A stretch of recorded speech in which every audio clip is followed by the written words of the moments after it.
Party people, well, welcome once again to the Party of One podcast, the actual play RPG podcast where the gaming table is always set for two. I'm your host as always, Jeff Stormer. This week on the show, I'm joined by Jay Strautman as we build characters and make a world to explore the setting of A Fool's Errand. A Fool's Errand is a tarot-fueled science fantasy game set in a vibrant post-calamity world of androids, humans, and those in between. Fools go forth and explore realms both waking and subconscious, but beware, the gods are watching, ready to manifest their love and rage as boons and calamities. As the fools grow in power, these calamities grow in number, drawing players closer and closer to the world's biggest calamity yet, the Big Oops. The game is currently on Kickstarter. You can find that at afoolserrandgame.com, or you can check the show notes for more information. Now, this episode is a little bit different than our usual fare because character creation and world building is so involved and so like a game in its own right. You know, there's so much world building and back and forth that happens. We really decided to just make the episode itself building characters in a world and then kind of imagining what comes next. We did decide after we played to play a game down the road for Party of 1+1, which is at patreon.com/JeffStormer. But the episode itself is so cool with so many like big ideas and world building and the back and forth conversation that I think makes Party of One sing, that I think the episode ultimately stands on its own merits. Anyway, I hope you enjoy it. Be sure to check out the Patreon if you want to hear these characters in action. That'll drop in a couple of weeks, and I'll update the Present Me segment to include when that goes live. Now, in addition to being one of the designers of A Fool's Errand alongside their creative partner B. Marsalier, Jay is also one of the Dungeon Masters of Planet Arcana, an award-winning, tightly edited, tarot-flavored, retro-futuristic D&D podcast, which you can find more information about at planetarcana.com. This show is truly something special. I will shamelessly shout out that one of the awards that it has won was Best D&D Podcast at Minnesota Webfest last year, which is deeply personal because that's the award that I hand out. If you did not know, I am head of audio fiction and actual play at Minnesota Webfest. So this is a show that like I personally point to and go like, this show rips. This is what actual play can be. It fucking kicks ass, and you should find out more information at planetarcana.com or check the show notes for more information. Finally, before we dive in, a very special thank you to our newest backers on Patreon, Anil, Bradley Null, Huffa, Olav Mueller. Thank you so much for supporting the show, as well as everything else that goes on behind the scenes, all of the artistic projects on the plates that we are spinning at any given moment. Thank you so much. I really appreciate it. Patreon backers get early access to Party of One episodes. They get bonus series as the aforementioned Party of 1+1, which is deeper dives into the guests, games, and stories that we feature on the main feed, and more special bonus content that is forthcoming. I gotta hide a few surprises from you. You can find more information at patreon.com/JeffStormer. But first, Present Jeff here with a quick update about what you can find at patreon.com/JeffStormer. Ignore what I may or may not say later in the episode if it's a different URL. In case you missed it, we launched a brand new Party of One side series on Patreon. I've wanted to do more sequel episodes and like returning guests for a really long time, and I realized I could just do that on Patreon. And thus, Party of 1+1 deeper dives into the games, guests, and stories that we feature on the main feed. There are 3 episodes available right now on Patreon. That is Conflict of Interest with Senda, which is a gay, lesbian, forbidden romance spy drama. I can't sell that to you better than that. A special extra playthrough of Pale Dot with the game's designer Devin Nelson, and Jadzia Axelrod, my dear friend and creator of Galaxy the Prettiest Star, joins me for a special Galaxy fanfiction one-shot. All 3 episodes are really, really wonderful. We're releasing these episodes somewhere between bi-weekly and monthly, and that's on top of early access to Party of One episodes and games as they come out, the eventual return of Party of None, which is our solo actual-ish play podcast, and a whole lot more. You can find all of that at patreon.com/JeffStormer. Also, an ad. This episode is brought to you by Empress of Dust, a new science fantasy novel by Alex Kingsley. The novel is about a future where giant crabs have taken over the Earth and only one human city remains, and it follows a trans boy who gets lost in the desert wasteland and must befriend the crabs in order to return home. You can probably hear the excitement in my voice right there because that's a fucking pitch. But also it keeps getting cooler because there is also an accompanying tabletop RPG, Creatures of Ruin, in which you play as a human or a crab monster who also has magic powers, because of course they do.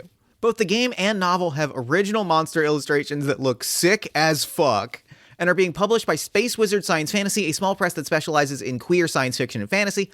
The novel is available right now at Amazon or your bookstore of choice. The game will be available soon. You can find more information about both at spacewizardsciencefantasy.com or alexkingsley.org, and you can check out more of Alex's games at alexyquest.itch.io. And truly, one more time, that's a fucking pitch. And with all that said, let's go ahead and throw it over to me in the past so that he can get started with the show. Take it past me. Thanks, future me. I am, God, I'm really, truly so excited. I'm sitting down with Jay Strautman. Jay, thank you so much for coming on Party of One. Thank you so much for having me. I'm so stoked to be here. I'm so absolutely stoked. I have been looking forward to this recording, and I've been looking forward to, like, a chance to, like, sit down and play a game with you. I think this is going to be a wonderful experience. Agreed. Yeah, we haven't really had that experience, so I'm very feeling blessed.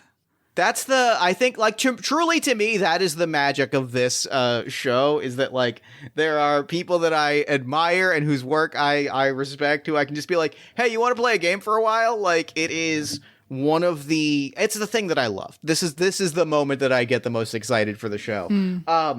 Before we dive into that, why don't you take a moment and introduce to our lovely listeners the game that we are playing this week, as well as anything else that you're working on that you might want them to know about. Yeah. So I have brought a game that I'm currently working on with my creative partner, B. Marsolier.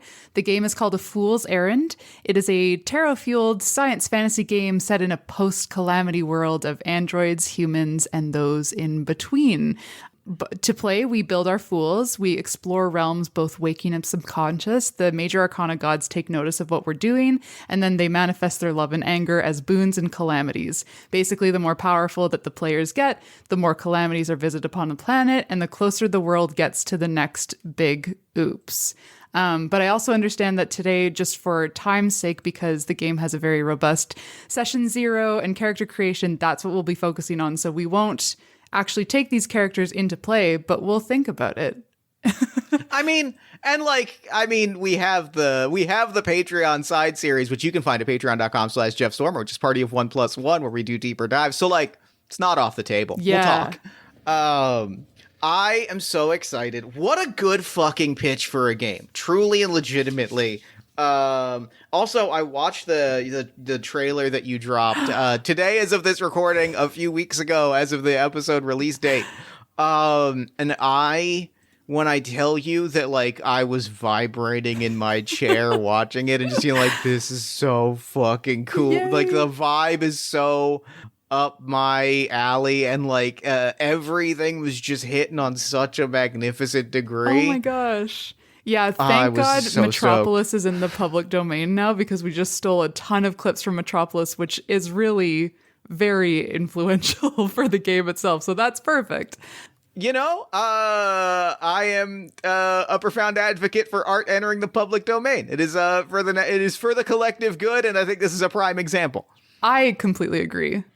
I'm so excited. So let me ask you this: as we sit down today, as well as in general, like, what's got you excited? What excites you about the game itself? What are you excited to explore today? Like, what are you bringing to the table today?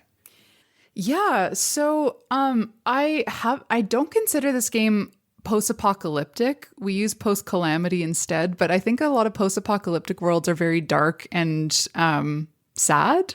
And there's a lot of beauty in the games that explore that sadness and the beauty that you can find in the darkness. Our game is a little bit different. We are playing in a post-calamity, so the world has experienced, like, one of the worst things that it's ever gone through, but the vibes are still very vibrant. The cities are still shining. People are still living in, like, under capitalism, and, like, in, there's, like, bright and shiny and loud casinos, and there's lots of, like, wildlife. Like, everything still exists the way that it is, but we've just kind of had to deal with something very intense.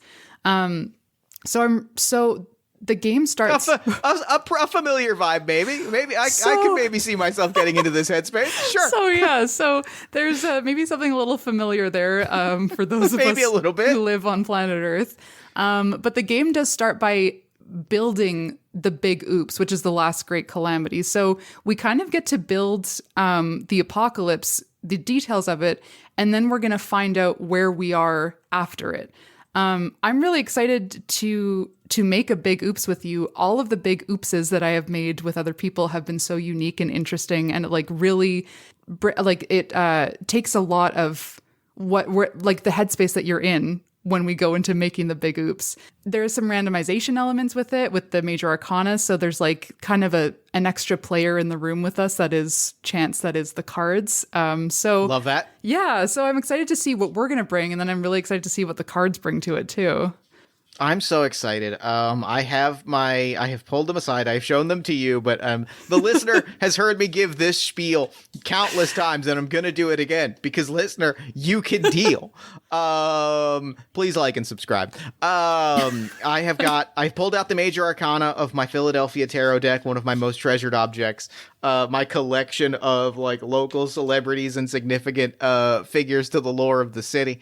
I've got the major arcana here in front of me. I'm excited to break this down. So, and like, I think there's a specific, I get into a similar headspace, to what you're describing of like around post-apocalyptic stories, right? Like, I feel very like you were describing that sense of like there is a beauty and a sadness to stories where everything is ruined, but like that's not quite the energy. And it's not like a lot of times it's not quite the energy that I get drawn to. Like I always kind of walk away with the same question with a lot of post-apocalypse stories. And I think like as you're describing like living under the big oops, like it speaks to me because I always kind of come away with the question of like, what do people do on a Tuesday? You know what I mean? Like, that's the question that I always kind of have is like, I'm always curious about like in the worlds in which these giant calamitous events happen, like not every moment is the like climax of an important plot centric event. And like, that's always the thing that I feel like is a little lacking in a lot of these stories is like the sense that like there's a life. This was a very specific example that came up for me in a very big way with one of my all-time favorite movies. Ooh. There are no car games described in the Mad Max universe. Okay, wait, sorry. Like they don't play games. Sorry. For a world in which like the predominant action is in which everything is built around like driving and obtaining things for cars, and it comes up in Fury Road so prominently because they spend the entire time in that car chase. Right. There is no moment where anyone like plays I Spy, and like that's the thing that I always think about is like, what does like passing time car games look like in that?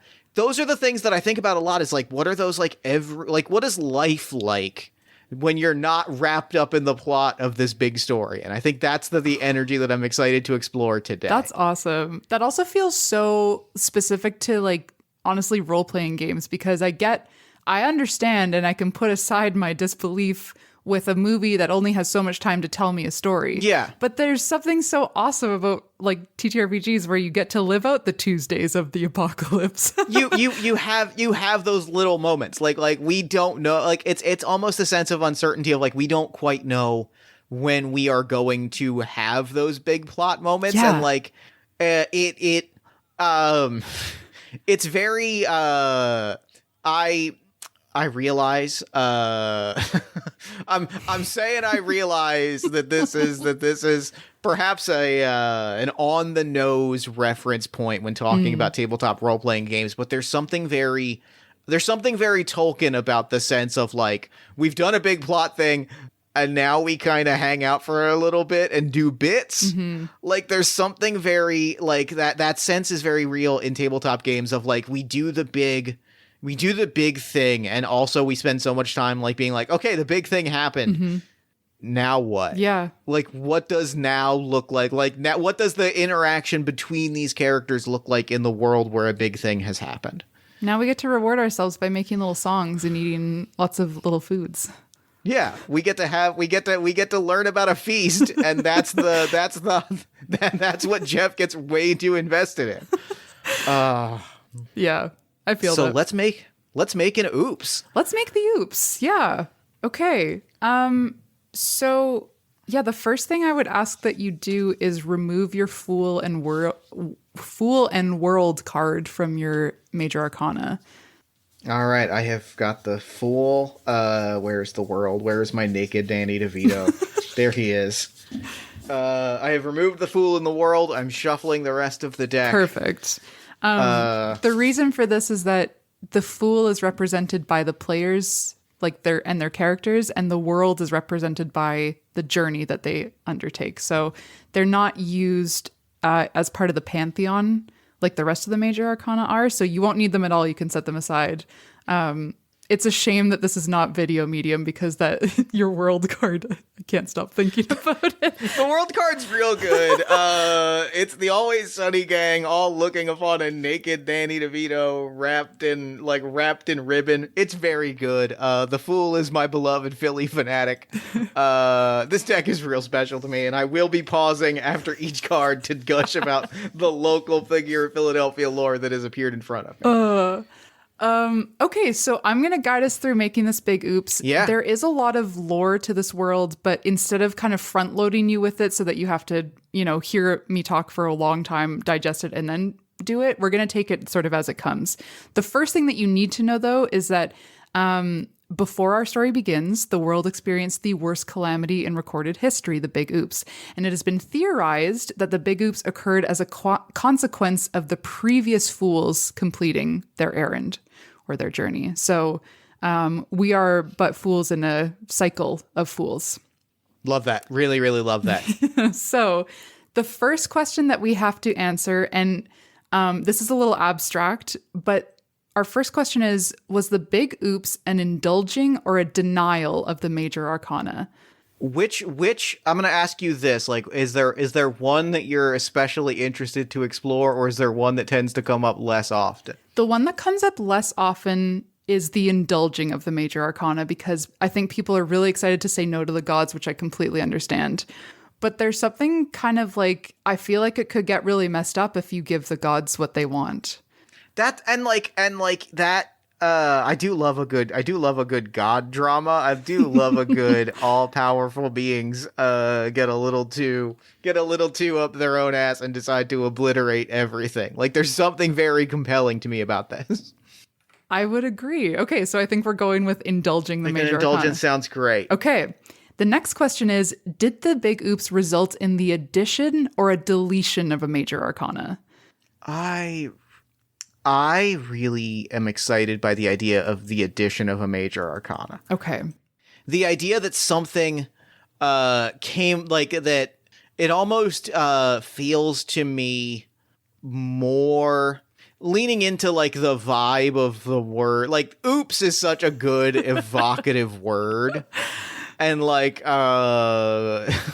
taking a moment to just say, like, oops, great word, immediately conveys a lot of vibe. And, like, it almost conveys to me, if we're combining indulgence and addition, like it was a gift gone wrong. Oh. Like, this was inherent, for, in whatever logic was applied to it, there is a gift and a benevolence to adding something, or, like, bringing something to light, or adding something to the world that causes a massive calamity. I love that so much. In the event that we decide to add a major arcana, we look through our deck of major arcana of the 20 that we'll have, and basically make a decision about which of these didn't exist before the Big Oops. Tell me if you see one that really jumps out to you, and I will do the same. I think I have one. I have 3 that I pulled that I think the implications of not having them intrigue me. Okay, what do you got? I picked the Lovers. Okay. I picked the Sun. Sure. And I picked the Devil. All 3 very good. All 3 very, very good. The Devil is great. Like introducing the Devil as a gift is so juicy. Yeah. Especially because, like, it's juicy on so many levels. It's also juicy because the Devil is, in my deck, is gritty, and, like, bringing gritty to bear. Oh my Gritty God. was wrought upon the world, and, like, that is so funny to me. That is really funny. But, like, just the idea of, like, we have brought the Devil. Like, we the divine, we the major arcana, have brought you a gift of the Devil, have brought you a gift of indulgence, temptation. Like, we have brought you this gift. Yeah. Oh, no. Enjoy. is so compelling to me. I'm very curious about what the card that you pulled was, though. I pulled the Wheel of Fortune. I thought about that too. In part because the Wheel of Fortune in the Philly deck is Boys to Men and like a record, and like the concept of music like really drew me, but like once you posited the devil, I can't get this idea out of my brain. It is really funny that it's like, look what we made you. And it's just the worst thing you've ever seen. Yeah, this is again. Do you love it? Yeah, thanks. Thanks, Major Arcana. I love this. I love this a lot. Okay. So it sounds like by indulging the Major Arcana, the devil was born. So what did this Major Arcana add to the world that intensified the calamity? I have a thought, Please. but I'm here if you got one. What I was going to say was that there's like so many directions we could take with this. There's something that is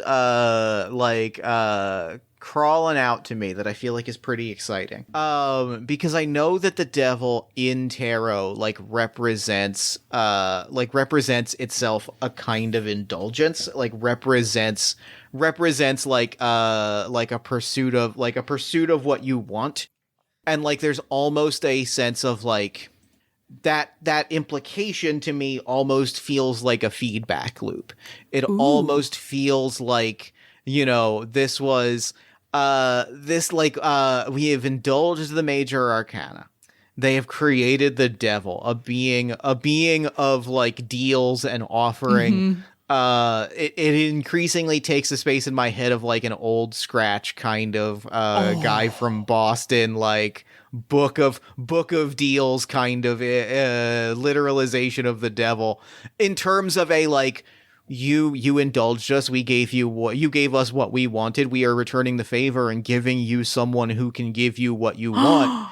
And like that cycle rapidly got out of hand as like arcane deals started being made. Right.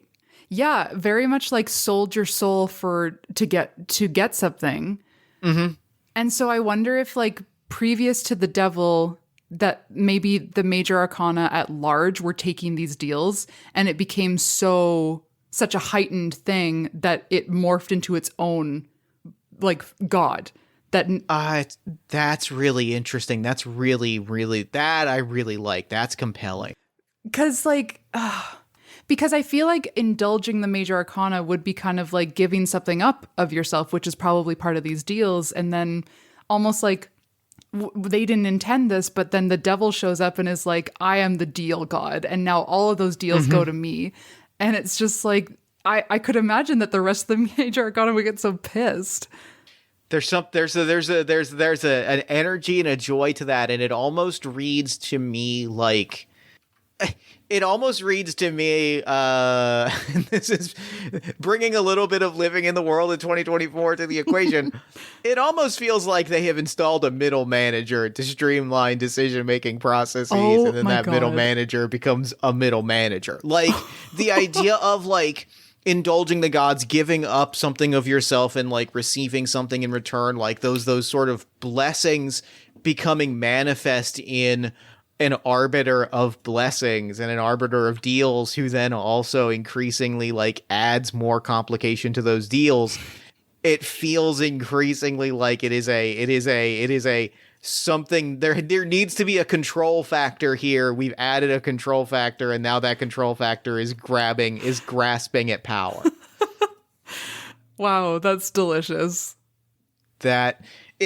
It's almost it feels almost a little bit like the idea of like it's as though they instituted rules on like a world of magic is the thing that like pops into my head. Like it is this sense of like magic was wild and unpredictable, and now suddenly there's like a set of rules that you got to deal with, and like that has fucked with things. Yeah.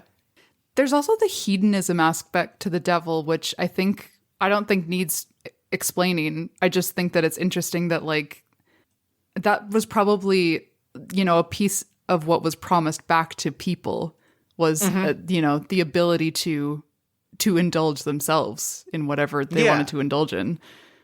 Yeah. All right. That's, and like, I mean, it's almost a sense of like, it's interesting that there's a sense of freedom to it, a freedom to that hedonism, right? Of like expression and belief, and like that sense of now there is somebody who like controls and represents that freedom, means there is a loss of that freedom at the same time. Yeah.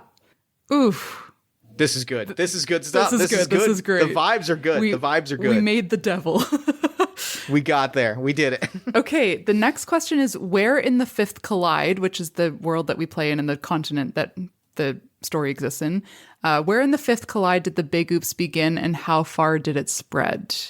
There is a map for you on page 58. 58. Yes.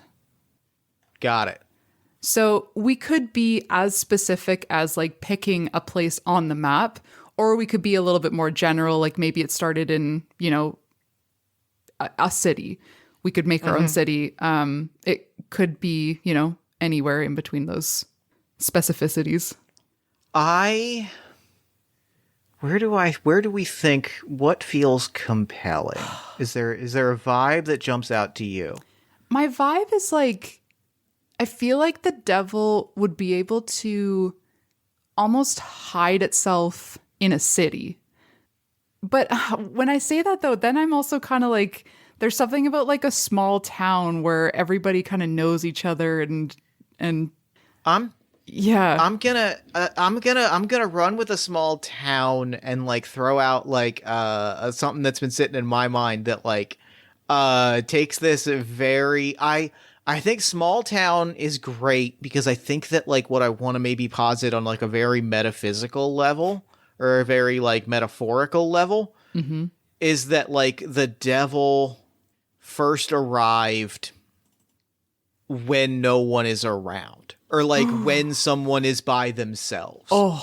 Like the and so like the idea of like first appearing in like small towns and like first appearing in like places in the city where like I think it is in places of solitude, right? Like in my mind, I think it is like as much in, you know, the boardroom in the city where like somebody is like by themselves after hours and growing resentful of the work, as much as it is like out in the fields when somebody is working late into the night. Like it is in those moments where like the whispers of the devil started to emerge in a like, hey, like you could just, you know, take what you want. Like you could make a deal and just receive what you want. Like it is that sense of quiet temptation happening in moments of solitude is what I want to posit. Oh, I love that.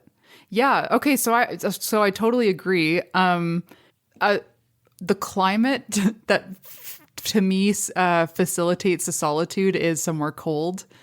Yeah. So I'm thinking maybe in the cold breaks where it's like kind of our tundra Arctic-y. That feels great. Okay, cool. I like that. So maybe just like some unnamed or not named on the map small town in the cold breaks is where it that feels great. Began. That feels I think almost like the vibe that I get, and this may or may not come up with the fools that we make or the things that we build here, but like what pops into my head, or rather I guess the paintbrush, the motif that pops into my head when I think about like small towns, frozen landscape, small towns, and the devil.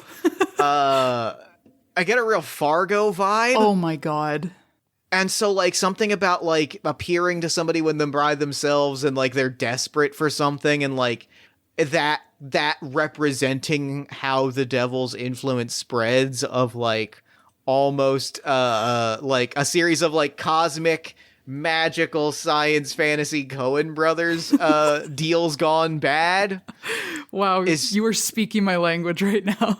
yeah, I'm glad. Like that's the energy that I think I'm envisioning, is like some small town in the cold breaks. Somebody is desperate for what's the fucking fiasco phrase? Desperate for cheap money and willing to make a bad decision. Like somebody makes a desperate grab. Yeah. And like that takes on a supernatural air as the devil like exerts a deal in that moment. And from there, like it's through cracks in the facade of like small places and, you know, deep apartments buried in the city of people like making these deals, and like the grass, like these moments of deals gone wrong start to spread and start to gain power and start to gain prominence across the world. Ooh. I love so many words in there that you said. Really, I latched onto, like, just the fact that you described as like the air of the deal and the crack in the facade. Those also make me think of like cold weather things. So there's something that feels right about the location.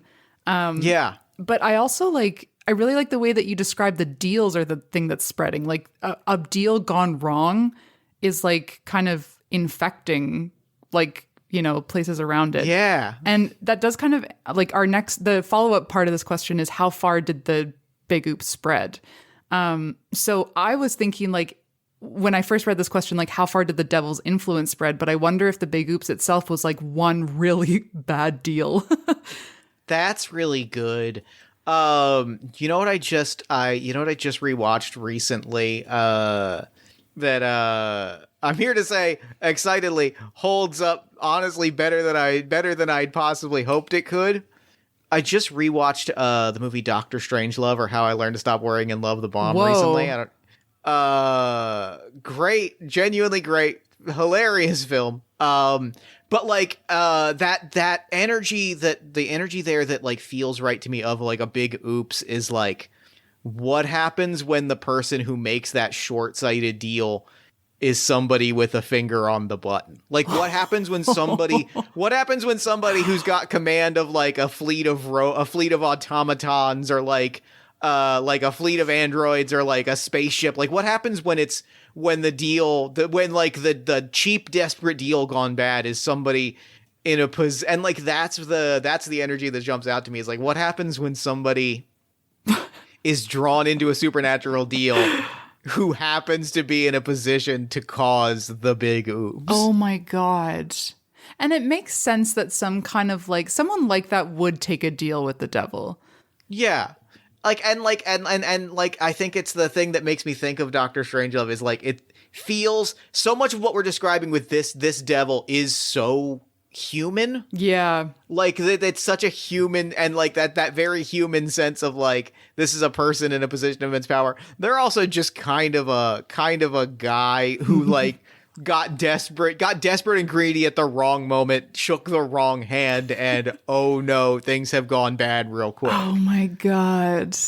Yeah. I'm trying to find the perfect thing that represents the button that they had their finger on. Yeah. I'm so torn because I don't want it to be so like tragic. Yeah, I don't think it's the bomb. Like I don't think that's the energy that I want to chase after. But like something where it fundamentally changes everything is like, what jumps to mind as like a big, like what's the biggest swing that you want to make? My dumbest idea. The dumb is good. Dumb often means funny, and funny often means resonant. Okay, well, my dumbest idea is, because you said spaceships, which we don't really explore in our worlds. Not to say that we can't, we just haven't really thought about it. But I love this idea that maybe like something happened where they had some kind of technology that was either spacebound, was in space, or whatever, that like then communicates with something or someone out in space and brings kind of unwelcome visitors. That's wild. Like, it does introduce a whole extra element to the story, but accidental alien contact is on record my dumbest idea. Thank you. Sure. Here's the thing. I was just watching a documentary on one of the space stations that was in the movie Contact. Ooh. Or not space stations, but one of the like communications relays that was in the movie Contact. And so like I do kind of love, and like maybe actually flipping that on its head. Maybe we take the fact that there are not spaceships and aliens in the story, and like maybe that's the big oops. Like maybe it's that that like this was a thing that was in existence, Right. and somebody pushed the wrong button and like like maybe somebody shut off space from the world. Whoa. Have you ever read Spin? No. Okay. I can't. It's one of those books where, like, I literally can't tell you one detail about it because you have to experience the whole thing. So, unfortunately, that's all I can say. But if the things that we're talking about excite you, I strongly urge you to read it. I will. I'm putting this on in my Google Chrome so that I can look this up after the recording. I love the idea that they shut off space. Doesn't that feel just like climactic or like chaotic in a way that like wouldn't end the world but would make it like, oh, so we just don't have space anymore? Yeah. It also maybe has implications for like, I know it's a bit more of a literal take of the major arcana, but there's the sun, the moon, and the star in the pantheon. And like that might have implications for them. They might be like a little suppressed. Well, and what that says to me, like running with that idea, which I think is great, like the literal name of the major arcana is the star. It's not the stars. Like maybe there's just one that is like close enough that like it still is right, visible and has like within reach of the world. Like maybe all but one star and the sun and the moon have been closed off from the world around us. Like it is that the star is all that's left. Oh my God. Wow. Yeah. Love that. Love to get an oh my God. Sorry, I did just have to write down the star is all that's left is just really haunting. Okay, our next question is, who did the big oops affect most? If there was potentially some kind of big scientific breakthrough that was going to come with the, like, you know, any science that that they were pursuing in space, and then that was suddenly cut off, that feels significant.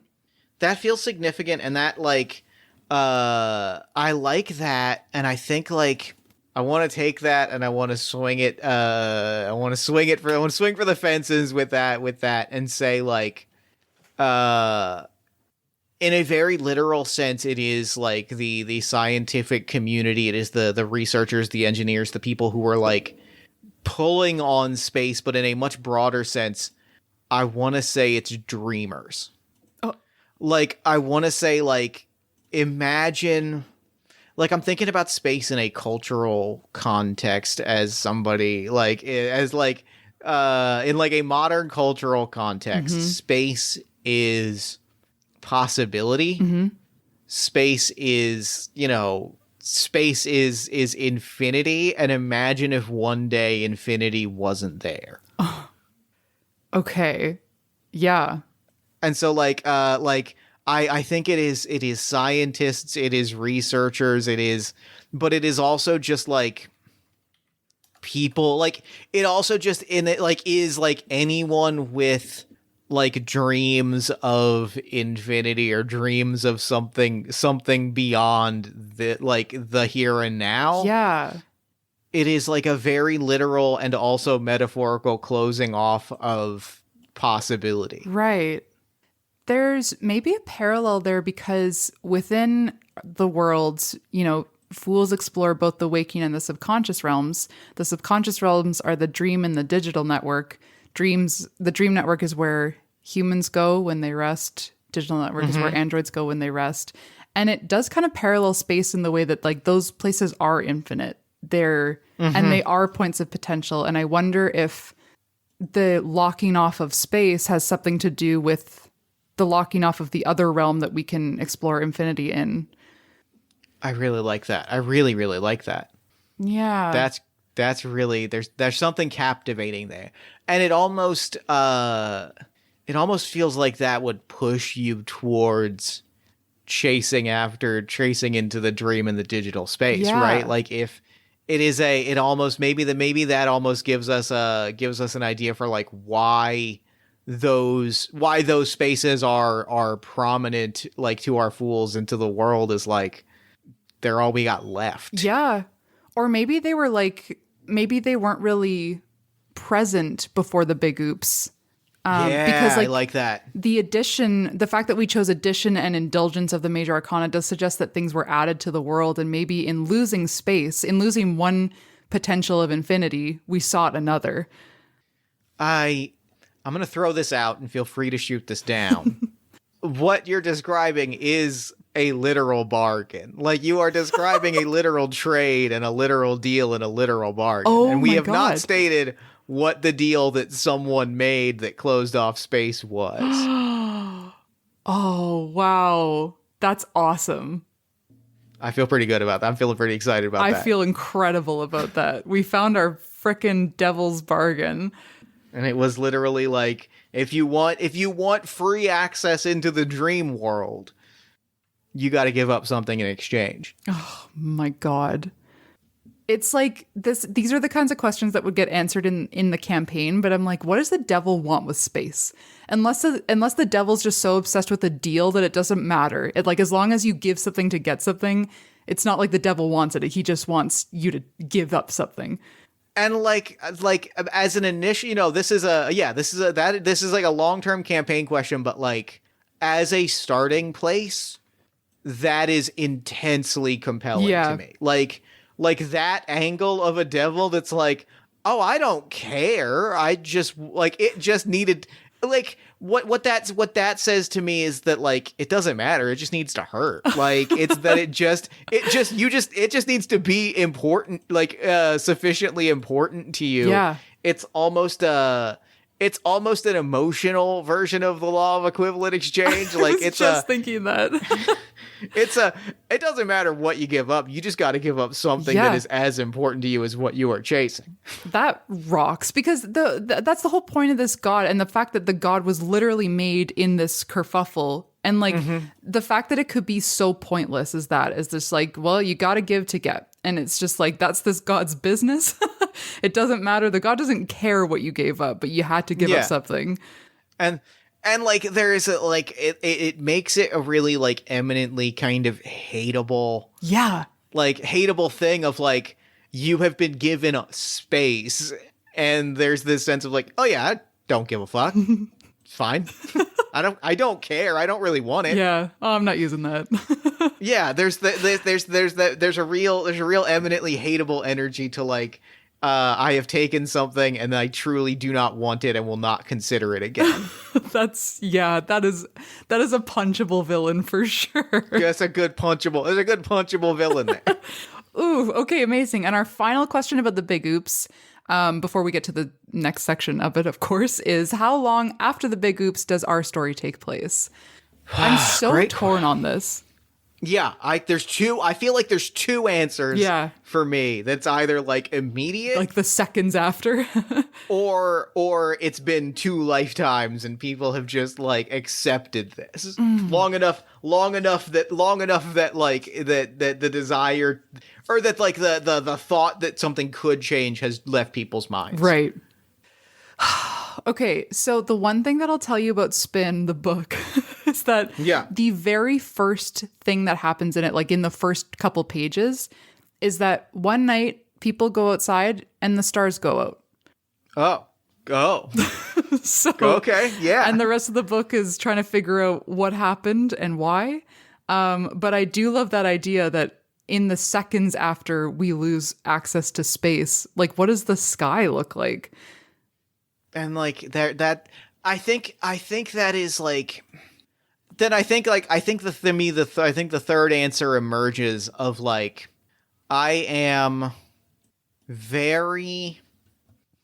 like intrigued by what happens in the seconds after, but I think the weeks after, like almost compels me more in a sense of like it's because like there's the immediate drama of like how do we figure out what has happened, but the question of like we now know what has happened, now what? Yeah.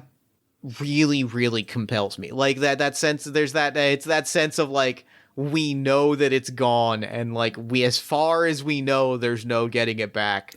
So what happens? So what happens now? Yeah. Is such like an ominous question that like really draws me. I love that. I love weeks after. I think that makes perfect sense.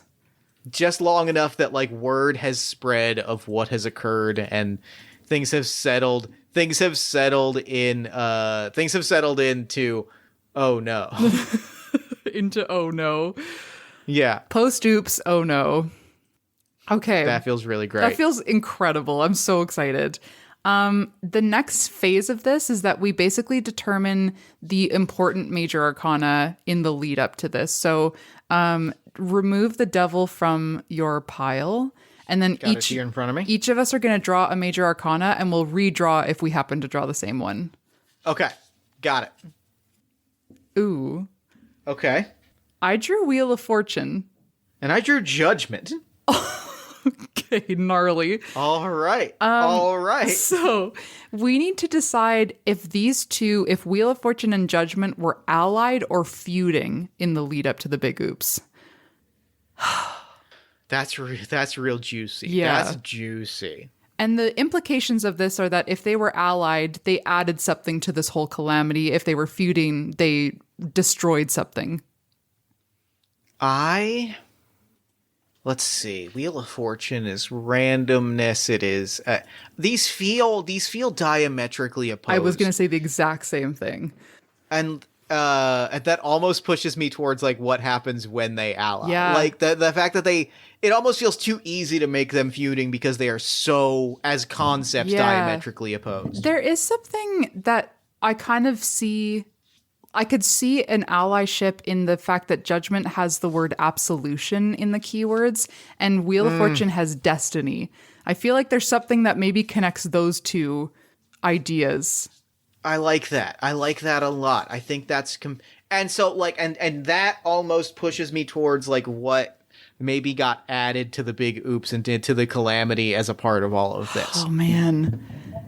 Yeah. It is almost a like because that almost feeds into the devil that we've created, right? It almost feeds into the like it's almost this sense that like together these two entities create a sense that like you can, it's almost like a call out sense that like you can, that your destiny is in your hand, right? Like it's almost a personalization of the concept of destiny that like maybe, you know, manifest, that like maybe feeds into the supernatural power of the devil of like, we are giving you control over your destiny in a like it is now in your hands. And that means that when somebody shows up and says, I got a deal for you, that deal is able to manifest in a much more literal sense. Right.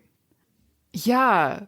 I totally follow that line of thinking. I did just Google absolution because I was like, do I actually know what absolution means?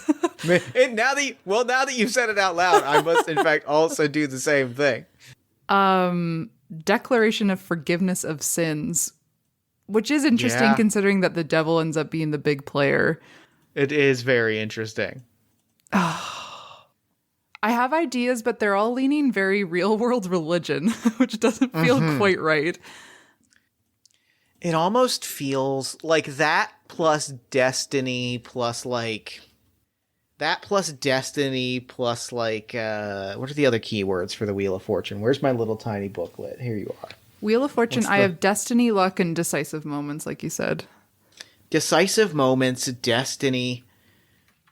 Yeah, this really does, especially like releasing from guilt, this feeds into a sense of, that translates to me into a sense of individualism.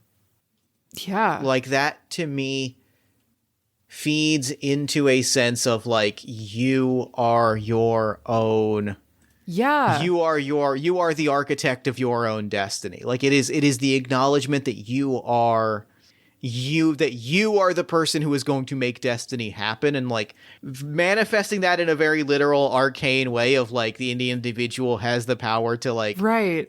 tap into this, and then also adding the complication of but a guy is going to show up on your doorstep and demand something.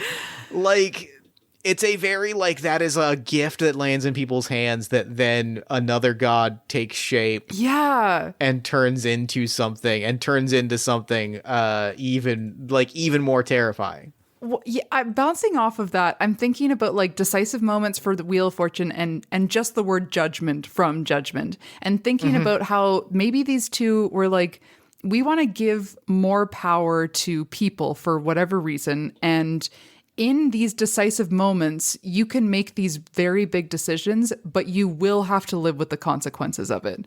Like, Yeah. We won't help you out with whatever bad things happen because you make these snap decisions. I love this. I think this is great. Yeah. So maybe almost like the Wheel of Fortune and Judgment almost like created the like they laid the groundwork for the devil to exist. Yeah, that feels really, really wonderful. That feels juicy. Yeah. For the devil. Okay. Amazing. All right. We have created our big oops.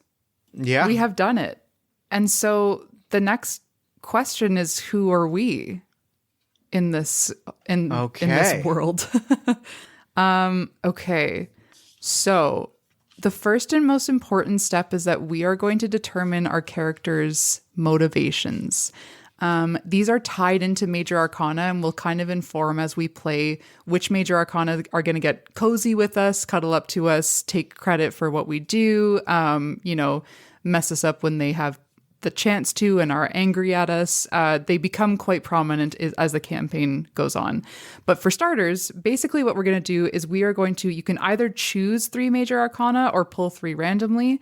There's a motivation table. Should I shuffle Wheel of Fortune and Judgment back in or leave them set aside? I would leave them aside. Okay. Then I've got them set aside. And same with the devil. 3. I'm going to draw my 3.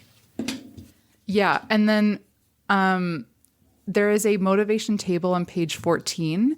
Basically, every major arcana has 3 motivations to choose from. We'll choose 1 from each of them, so you'll end up with 3 motivations total. But the catch is one of the 3 that you choose has to be either Judgment or Wheel of Fortune. So you can pull 3 and then swap out 1. You can pull 2 and swap out 1, whatever feels good. Okay. I'm looking. I think I've got my 3. I've got 2 of my 3, and I think I know which one I'm going to sub out, but I'm going to look at the options. Yeah. Let me look at Judgment. Let me look at my 2 here. I drew a couple extra because I wasn't inspired by my first draw. I've got mine here in front of me. I know which I've drawn 3 cards. I know which one I'm not as compelled by, and I know which of the 2 gods in front of me that I am drawn to. So now I just gotta you want me to tell you what I got? Yeah, please. So the 3 that I drew were Strength, represented by our beloved statue of Rocky. The High Priestess, represented by Philadelphia icon NPR's own Terry Gross. Oh, amazing. And the Moon, which is represented by the statue of William Penn, which sits on top of our city hall. Aww. I am less drawn to looking at the motivation, at the keywords for these. I am less drawn to Strength than I am the Moon and the Priestess. Mm-hmm. They both feel like they intuition, subconscious, and shroudedness. The Moon, where's the Moon? Illusion, imagination, fear. Those feel very spiritually connected to me. And adding in destiny and luck and the Wheel of Fortune to that, like there's an energy to this character that has immediately taken shape. Yeah. I pulled the Empress, the Hanged Man, and I'm gonna pull Judgment as my required. Love that. Yeah. Let's see. What are my motivations? I'm gonna pull 1 from each. Yeah. If you have the character sheet, there is a place for you to put this on there. Otherwise, you could just do whatever. I'm just jotting them down right now. That makes sense. I will fill out the character sheet when I'm all done. Let's see. Okay, I've got my Wheel of Fortune. I've chosen an absolute messed up mix of 3. The cards really pushed me to make the most on my bullshit character I could possibly create, and I'm really thrilled about it. Amazing. Do you want to share your 3 motivations? Sure. I haven't quite figured out how these relate to each other yet, but you'll see why I picked the 3 that I did. For the Empress, I chose, you join this adventure because you can't bear to be apart for one or multiple of your co-adventurers. I just think that's really sweet. I love that. A Hanged Man is, you join this adventure so that someone else didn't have to, which I think creates an interesting... Those there's a very interesting push and pull there when there's just the 2 of us. Yeah. And then for Judgment, I picked, you join this adventure because you believe it will help you bring a loved one back to life. That's great. That's juicy. Yeah. So the 3 that I've got is from the Wheel of Fortune. You make all of your decisions based on the flip of a coin, and joining this adventure was no different. However, I also have from the Moon, you join this adventure as a result of a lie, either yours or someone else's. And like those 2 combined tell me so much about this character. That they are a consummate gambler, but also a liar who like uses the illusion of chance to hide the fact that they are pursuing what they really want. Yeah. And then I haven't decided if this is directly connected to the other 2 or not, but it might be. From the High Priestess, I have, you are hiding something about yourself or your past, something that is connected to this adventure. Wow. I mean, yeah. I also have to point out that my top motivation was I joined because I can't bear to be apart from one of my co-adventurers. Since I only have one co-adventurer, it has to be your character. And you joined this adventure because you flipped a coin. That's great. Well, and it's so great because like I flipped a coin. I then didn't get the result that I wanted. I lied about it and said, no, we're going on the adventure. There's something so like that action of like, I have flipped a coin. The coin didn't tell me what I wanted. Yeah, it did. Nobody saw me flip the coin. Yeah, like, it did. That's so juicy to me. And the fact that I have lied and said like, chance has dictated that we must embark on this adventure. That we must embark on this adventure. Chance has decided it. Oh my God. And I have lied to you and said, now you are like, well, I can't leave you behind. We must go together. Yeah. It's so fucking juicy. Okay, then I'm almost feeling like, because I'm struggling, like all of I picked all of mine because they had to do with other people. So I feel like my character just lives for other people. Love that. Which is probably, a huge issue. But the Hanged Man is, you join this adventure so that someone else didn't have to. Maybe I joined this adventure so that you didn't have to. And then you made your damn coin flip anyway. And you were just like, well, gotta go. And so it was just like, the intent of me joining this adventure was so that you didn't have to, but then you did anyway. There's a real tension there that I think is fantastic. Yeah. That's amazing. Okay, well, I have a pretty strong sense of the kind of person that we both are going to be playing, to be honest. Our next step is to select our lineages. We're still workshopping this term because it's not quite right. But basically, this is like whether you're human, android, or something in between. And by something in between, I mean you might be a human with android parts. You might be an android with human parts. Mm-hmm. And just to be clear, androids in this world, they're not robots. They weren't built to serve a purpose. There's no hierarchy between any of these lineages. What speaks to me? The vibe that I'm going with is modded human or symbiote for my character, which is the, android with human parts, human with android parts, because of my motivation for Judgment, which is I believe that what we're doing will help bring a loved one back to life. I feel like I might want to be a human with an android part, and that part is from the android that I care about who passed. I really like that. I'm drawn towards an android because something about the idea of like something about the idea, like a robot, like an android who is like excited about chance is immediately a Yeah. very fun dynamic to me. An android that is excited by chance, and also like there's something very excited that I don't feel like androids get to be scumbags enough, and I'm getting scumbag energy. Yes. Or at least dirtbag energy. Like there's something to me very compelling about like an android gambler who is captivated by the idea of random chance and frustrated at the realities of random chance, and like there's a very good push and pull there. Oh. So if you are playing an android, there's 3 builds. They basically just determine like what you're literally made of. So there's a steam android. They're the oldest assembly of parts. Consider where you might have a boiler. There's a gears android, which are slightly newer builds. Consider what sort of metal your gears are made from. And there's cloud androids, which are the newest android build. They're very sleek, built to last. And, consider where you might have some featured LED lights. I'm really drawn towards here. I think I am drawn towards a steam android, the oldest assembly of parts, close to the end of the expiration of my life chip. Like this is an old android who has walked for big boiler backpack is the visual that I get. And like I get the image that like what that tells me is that me lying about this coin flip is a major life event. I have been fascinated. Like I am an android that has like lived a life of gambling, of leisure, of joy, and of like appreciating the chaos of the world. Yeah. Right.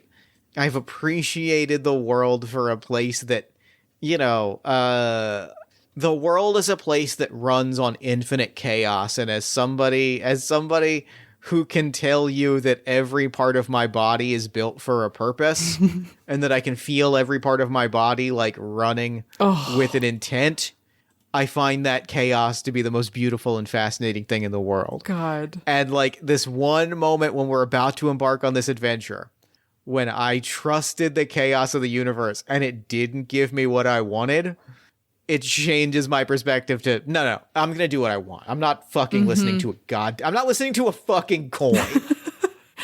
Wow. That's awesome.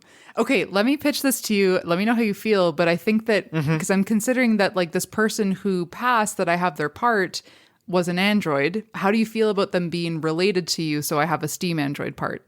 Love that. Cool. Love that. That's great. Steam android cyborg, dopest thing imaginable.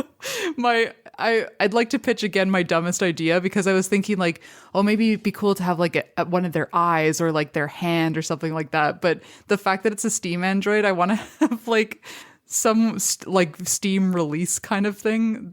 Gotta have I'm so glad. As soon as I heard dumbest idea, I was like, it's gonna be a steam release valve, and that's gonna be what it is. Just a human. It's just a little like a steam stack sticking out of your shoulder. Yeah, it really serves no purpose, but when I get mad, I get like it whistles like a tea kettle. That's gotta be what it is. It has to be what it is. I will accept no alternatives. Okay, beautiful. That rocks. Our next step would be to choose our archetypes. So these are kind of, they act a little bit like classes or playbooks. We choose 2 of them and we mash them together. The choices are influencer, inquirer, operator, outlaw, protector, and virtuoso. I've got one immediately, and I've got a few options for my second. Same. What's your immediate one? Immediately, I'm drawn towards outlaw. Immediately, I am drawn towards this character is a gambler, is an outlaw, is someone who lives by chance, because chance is the coolest. Like, chance is the most exciting thing in the world. It is a universe with no purpose, and like I have indulged in that my entire life. Oof, amazing. My immediate one is protector for obvious reasons. This person lives for other people, and so their main focus is making sure that those people are taken care of. I'm going to throw this to you. I'm going to throw you two possibilities, and you tell me which of these two options you are more excited by to color my character. Is my second archetype influencer or inquirer? Influencer. Okay. Characterized by their notoriety, they affect change in the world by changing people who know them or behold them. Great. I am that pushes me. So I now have this character's like visuals and characterization so jammed in my brain, and I'm so thrilled. This has a Truman Capote energy to it. Oh. Or like or almost a Mark Twain, like Mississippi riverboat energy to it. That's the energy that I got. I'd like to pitch you something, because I'm thinking maybe going influencer as well and having this thread connect us, because I feel like, I'm kind of exploring some kind of tragedy that has to do with my motivations, and I wonder if that's a very public knowledge tragedy. That feels great. Yeah. Cool. I adore that. That's fantastic. Are we like social media influencers or... I am a society type. Yeah. I don't think I'm a social media influencer. I think I am a society type. I love that. I am an old party fly is how I would I think that's how I would describe. I'm an old party fly. That's so like genteel kind of like, yeah, there's something awesome about that, especially for being a little stinker kind of. Like a steam powered robot, kind of built like a ninja turtle with a big like turtle back. walks a little bit bent forward, like a little bit crooked. Like, I'm just an old party fly drifting from place to place. There's also like the fact that my character would get something so useless like a steam, like a release valve, does scream rich kid. It does. That does have rich indulgence baked very deep in it. Boy, do it. Okay, amazing. Well, we got to talk about what's in our pot. That's like you. There's a list of items that we see. I thought we were just going to name things that are in our pockets. Well, so you could do that. I would love if you did that. On each archetype, there is a list of starter items, and you get to select one from each. Okay, great. So this should help. And then the standard items that everyone gets is a little bit of cash, a pip, which is a personal information port, kind of like a cell phone, and something else. Oh, I've got my starting item already. Which one did you pick? Oh, it's got to be. I mean, I've been talking about flipping a coin, and one of my options is a crime boss's lucky coin. Oh my god! I flipped what I thought was a lucky coin, and like the idea, what that really tells me is that like this coin, there is genuinely like luck to this coin, and that like on some level, something, one of the divines, some presence really didn't want me on this adventure. Like it was a full-on omen. Like a lucky coin did a genuine lucky thing and told me not to do a thing. And in a moment of pure hubris, I defied it and said, nah. Oh my god. This time I don't need to listen to fate. I picked a book of uplifting rhyming verse. I think that my character believes that they're spell-like in nature, and that is what will bring back the dead friend. That's great. But they're just like nursery rhymes. I love that a whole lot. I love that a whole lot. That's from my protector playbook, or archetype rather. So for my influencer one, because we're pulling from the same stock.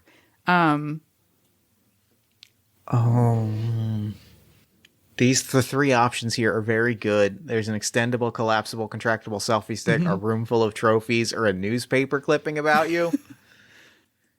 I think I know which one I want to take. Do you have a thought? I don't, so I'd love to hear what you want to do, because then it'll narrow it down for me. It is such a shitty party trick to unfurl a printed newspaper article and go, well, you see, they wrote about me in the Inquirer. Yeah. Describe me as the most exciting young voice. And then, mind you, that was 35 years ago, but I think the title still fits. Oh my God. See here how they said that I have a bon mot for every situation? That part's still true. Like, that is such a funny detail for this character to hold is that he has a newspaper clipping of himself and like that is just like a profile piece from 35 years ago. Oh my God, about how you're just kind of like good to have around at parties. I'm an interesting figure on the scene, and I've held on to that clipping for 35 years. Oh my God. All right, I'm going to choose. This is, I will self-congratulate here because it's so stupid and silly that like what's in your pocket. I am going to choose a room full of trophies, which I guess manifests in some way. I think maybe I just always have a certain trophy to prove that I'm capable of doing something. But I am getting like an Olympian vibe from this character for some reason. I do get that vibe. Yeah. I'm trying to think of the sport. What would be funny to have a steam release valve? My first thought was bowling for no reason. Is there Olympic bowling? I mean, there is now that we have said it out loud. Yeah. And absolutely. Have you ever seen it? If not, I'll send it to you after the recording and I'm going to put it in the show notes. Have you ever seen, Who Do You Think You Are, I Am? Yes. Yeah. Yes. Having a steam release valve for when you have to yell at a child, who do you think you are? I am. And you do a finger gun and steam shoots out. I was thinking like it kind of makes sense for them to be a runner. Like I could see steam come, but I would almost see that as being like maybe oh my God. Okay. I love to play just a character who's just got nothing going on upstairs, like just so absent. And so maybe I like this idea that like, I'm like, I used to be a runner, and so I gave it up because my friend passed, and I'm like, I took their steam release valve, and I'm like, well, I can't compete because this release valve will give me an unfair advantage, which it would not. Like, it's just... That's pretty funny. That's really funny. It's just so stupid. I'm like, I can't do it anymore. I gave it up. Because that's really funny. It's really stupid. So they've taken up bowling, and I like this idea that they're like kind of dumb, but they also are maybe like really good at stuff. Just like... Yeah. Accidentally really good at stuff, which is not the type of character I usually like to play. Well, and I really like that pulling the exact opposite thread, and also this moves the character outside of my usual bullshit zone. Usually I play characters that are like smart and conniving. If this character is I play a lot of like mastermindy characters, and the idea of a character that is a schemer but not especially good at things is very compelling to me. Like, I mean, it ties very nicely into the fact that I've been staring at the gang from Always Sunny. Like, there's a real little schemer energy of like, I've got angles, but I'm not sure that I can pull them off. And I happen to have like fallen into an adventure with somebody that is like physically and capable of actually pulling off a scheme, and I'm like, oh, well, if you need schemes, I got a million. I got schemes until the cows come. Oh my God, I love that. This duo is perfect. This is great. This duo is... I feel like we're not trying to, but we keep finding the most interesting like contrast between them. Yeah. Cool. There's a real dynamic here. There is. We have really established this dynamic in a pretty big way. Normally we would choose our additional abilities. I think it's probably worth doing. Yeah. Okay. So yeah. Especially because I'm looking at them and they're very juicy. Yeah. So we would each choose one additional ability for each of our archetypes. So you would take one from Outlaw, one from Influencer, and I'll take one from Protector and one from Influencer. Oh, both my Outlaw ones are so good that like I don't know which direction to go in. It's got to be smooth sailing. There's no sense in raw dogging life. Go +1 when you rely on a vice. Ooh, is that your level 1 ability? Yeah. That one you get automatically, but on the next page you get some like additional like more flavor based abilities. I see. Okay, great. Good, because I was extremely torn between my level 1 abilities. Okay, great. For Protector, I'm going to take you. You have all the tools you need to make an amazing meal, no matter where you are. You have a specialty dish. That's my chef's tools additional ability. I gotta think for a second about my specialty dish. I can reliably check the quality of illicit substances for safety and potency. You don't spend as much time around the bar as I have without picking up a nose for mixology and how to sense a bartender from somebody that has picked up a couple barrels and stumbled their way into pouring a cocktail. The fact that you chose can always tell if a substance is worth having, and I've got chef's tools is so funny. Well, I'm really cooking. How our characters know each other and relate to one another, is really taking shape in my head. Yeah. And I think I've got a pitch for you and what our relationship is that I think is becoming extremely. It is my dumbest idea. Great. So I pitched Truman Capote popped into my head, and what pops into my head is that before this adventure, maybe even immediately before the adventure, or maybe tied to you answering the call for our adventure, maybe we knew each other before, maybe we didn't. I think I'm writing a book about you. That's so wild. I think I'm writing the great biography of your life. Oh my god. The Olympic athlete who gave it up in service of their friend and is going on an adventure. Wow. I am cataloging your journey for the ages. Please don't ask to look at my notes. Much of the novel is already written. Please ignore all of the blank pages. Oh my god.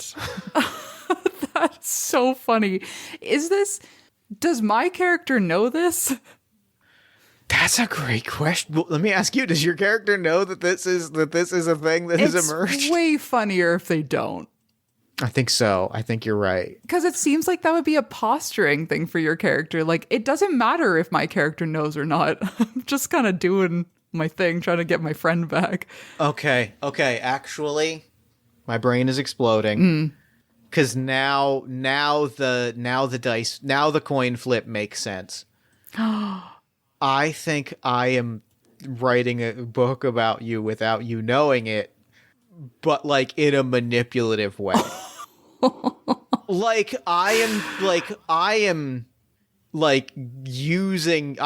There's a sense here that I am using your character's journey for my own gain, and that I'm going to turn this into a book and I am going to be famous. Of course. And for the first time in my character's long life, I felt real uncertain if that was the right thing to do. Wow. And what's more of a devil's bargain than offering your friends reputation in order for your own to get bolstered? I flipped the coin. I asked the cosmos, which I have sworn to love my entire life. I have said, am I right to do this? Am I should I walk away? And the coin said, yes, walk the fuck away. And I went, no, I don't think I will. Wow. That is haunting.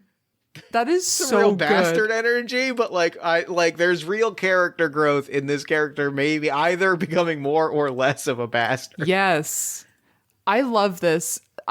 For the influencer additional abilities, I was looking at blocked and reported, which is when faced with a blow that would deal emotional harm, suffer less stamina, basically, which I think makes sense to my character from an angle of if I've been in the public eye for a long time, I maybe just don't care about that, but I might be extremely sensitive to find out that a friend betrayed me. Sure. Oh, and I got my influencer ability also, and it is fully niche audience, and that is that I am. It's my newspaper clipping. I'm extremely fun at I am social. I am inaccurate social media stories of Bill Murray is who my character is. Oh my god, that's do you know the Bill Murray stories? I all the The meme of like Bill Murray showed up at my party, ate a single chicken nugget and left, and like all like the sort of like cryptid figure of like this famous person showed up and was weird and said no one will ever believe you. Wait, that's my character. Is it real? There is like, for some reason, people on social media love to tell stories about Bill Murray crashing their party. Yeah. And like no one can confirm if they're true or not, but there are like hundreds of stories of people being like, yeah, I met Bill Murray. Like, I was in line for a hot dog. He got in line. He paid for my hot dog. He leaned in my ear and said, no one will believe you, and walked off. And like that energy to me feels so good for my character of like, my niche fame is just, yeah, I ran into this android at a party. He, oh my God. He obliterated everyone in blackjack. He then gave us our money back and said, you know, you win some, you lose some, and then walked off into the night. No one invited him to this party. Wow, that's so good. Is your character a lush at all? I think so. God, that's a really good question. The reason I'm asking is because I'm still trying to hunt for my specialty dish, and I'm feeling like it might be like a morning after kind of... That's so funny that I think that makes the answer yes. Okay, it's brunch is my specialty dish. Okay, I actually have found the answer to that question, and it's... A lush implies they'll drink anything. I would describe myself as having expensive, luxurious tastes. Yeah. And luckily you can afford it.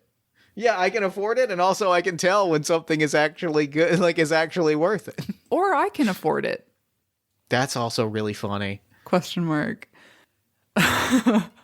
Okay, I love these characters. I have such an attachment to these characters so much. I know. The thing is that I can see the 8 episodes that we would do together, or sessions like regular people would call it. But I get it. I see the arc, but there's so much room for the major arcana to mess with us too, that like there's I'm so excited. I want to see the Tuesdays that these characters live in. This is, and yeah, so I guess at this moment we leave these characters to explore their journey. Let me ask you this as we wrap up, like what are the big questions that you have that as we've made these characters that you would want to explore and play? Ooh, could I actually ask us to do one final step? And it is, oh, sure. It is a very important step, especially in our world, is to name our characters. Oh, sure. So in our world, we have true names, which is kind of like an archetypal word that describes you and the journey that you'll be on. A fool never knows their true name by circumstance or otherwise. But everyone in the world, to keep their true name safe, because if someone knows your true name, they can do you a lot of harm, chooses a fluid name. So this fluid name reflects where you are in your life. You can change it every time you get a new job, every time you just something in your life changes and you want to reflect that. Maybe you have an affinity to a major arcana and you want to like express that. Your fluid name can change as many times as you like. So at this point, I would love to know what the fluid names are for our characters. Some examples that we give. This is on page 51, by the way. You could do a names by occupation. So, for example, if you're an entertainer, you might choose a name like Can, Telltale, Lyric. If you're a political worker, you might choose a name like Legislav, Gavel, or Fiducia. Further examples include Resolute, Mad Donna, Effigy, Marionetta, Lieutenant Industry, Clout McWingman, Morg Mary, and Farts McGillicuddy. So it can be as serious or as silly as you want it to be, or somewhere in between. It's Gin Fizz. Whoa. It's Fizz. It's Fizz, short for Gin Fizz. Wow. That was so fast. So as you were talking, I Googled Southern cocktails, and I was like, which of this list of Southern cocktails is the one? But Fizz, short for Gin Fizz, is such a good just name. Also, and it's an egg white cocktail, which is a pain in the ass to make and over elaborate. It's got to be Gin Fizz. That's incredible. And actually, no, it's not Fizz short for Gin Fizz. It's Gin Fizz. It's one word. It's Gin Fizz. Yeah, that rules. The journey that I'm on right now is that I'm looking up bowling terms. Sure. Man, gutter feels a bit too heavy. Strike feels a bit too, like, it feels a bit more proficient than, like, I guess my character is proficient at stuff, but I kind of want to give them a name that, like, they almost, like, I was thinking about just naming them bowling balls, which just is, it just doesn't quite say anything about the character. So, can I throw out a suggestion? I would love that. How do you feel about Bumper? It's perfect. Bumper is so dead on. Wow, I love that. Bumper and Gin Fizz. Bumper and Gin Fizz. I care so much about these characters. Wow. We might have to find some time. I would love that. To actually like play out some play with Bumper and Gin Fizz because I care too much about these characters to let them go. Fuck. Oh. So yeah, what are the moments that you want to that you what are the questions or the moments or like what's on the table now that we know Bumper and Gin Fizz? Like what's on your mind with these characters as we let them go, probably for now but not forever? I feel like because we've both established that we're kind of part of, a social scene, I think a lot of people, know us, recognize us, and maybe have expectations. So I'm really excited to kind of like take our characters into a place where we maybe don't have the help that we normally have from like, family members or what have you. And kind of just go out of our comfort zone. So yeah, I'm really excited about that because then as we do so, the major arcana are going to start like taking their pieces of our adventure, and I'm interested to see which of our major arcana are going to like latch onto us most and bring forth their calamities. And like the fact that Gin Fizz and Bumper are going out into the world and they're going to bring about the next apocalypse is wild. And like the thing I think I am most excited about is like watching these characters, like, we've set up characters on such interesting and opposite, like, growth arcs. Like, I am excited to watch, Gin Fizz get his comeuppance. Like, this is a character that, like, in a lot of ways, like, deserves a comeuppance and, like, to see that take shape and to see how he grows as a result of that. And like Bumper as a character is like taking on something bigger than themselves to like, and I'm excited to watch both of these characters like grow in these very almost opposed ways at times. Yeah. Well, I think Bumper needs a backbone, which is what they don't have. Yeah. And like, or maybe just an acceptance. Maybe if they know it, it's deep down that like there are people taking advantage of them. And I think it's just like maybe something they don't even believe is possible, that no one they know would do that to them. So it's like kind of growing a backbone and accepting that like they have to take responsibility for people, for like standing up for themselves. So yeah. And so that is the character creation and world building, and that's a game. Oh man, games are good. Games are good, actually. Can I ask, like, what was your favorite moment from play? Oh man, there was so many moments in Big Oops creation where we were just like, oh my God. And then like, it kind of just felt like, of course it just, I think the moment was like at the end of Big Oops creation, I was looking back and I was like, man, we were really considering other major arcana to have added to this, but the thing that we made from the devil is so interesting that it couldn't have been any other card. Yeah. I think that like making that Big Oops and like going, I think that for me, the thing that like I really want to shout out as a moment that I loved is like, it was a moment when you pushed a little bit that I think made the entire game experience come together. Was like when I pitched the idea that like the Big Oops was somebody in a position of extreme power, like going like, okay, what do like pushing to be like, what is the moment that's not that's not like a huge tragic moment that like changes everything. Because once we landed on like space is gone and like what all of what that means, like that I feel like was when like gas like was when we hit gas on the pedal. Yeah, Like totally. Yeah, I feel so good about that, and it just like now where we are, it couldn't have been anything else. It's just like every decision that we made feels so important for like where we landed with the characters. It's great. Yeah. Games are good. Games are good. Games are good. Games are good. Well, thank you so much for coming on and playing this with me. This was an absolute joy. Oh, good. Thank you for having me. It was so fun. So real quick before we wrap up, where can people find you, your work, in the game online? Yeah. So if you want to support this game, so we are crowdfunding A Fool's Errand right now until November 15th. You can find it at www.afoolserrandgame.com. And you can find me online my name is Jay Strautman, and my Twitter handle is Strautmask. That's STRAUTMASK. I'm usually talking about my experience making the game and how crowdfunding is affecting me and my mental space. I'm sure it's going great. It is going great. I have to say it's going great. I'm just like slowly descending into a madness pit. It be like that. It really do. That's where you can find me. Come and chat with me online and check out our Kickstarter. Well, this has been so much fun. Thank you so much for this. I'm absolutely beaming. And for now, I'm going to throw it over to me in the future so that he can wrap up with the show. Take it, future me. Thanks, Bass-Me, and thanks again to Jay for coming on to the show. Getting to make these characters, explore this world, like, this was such a lovely conversation. And really, I think where Party of One shines is, like, when we are just, bouncing ideas off of one another.